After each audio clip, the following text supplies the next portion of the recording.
हम्म. आता काय करू जर हे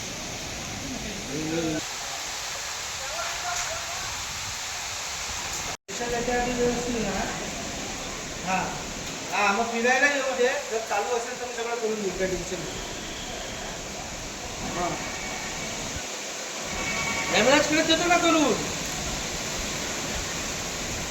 हेमराजच देतो ना, तिथे बीचला लागून आहे ना. बोलतो बोल. चालेल चालेल चालेल. हां हॅलो, आणि कलर सांगतो तुला.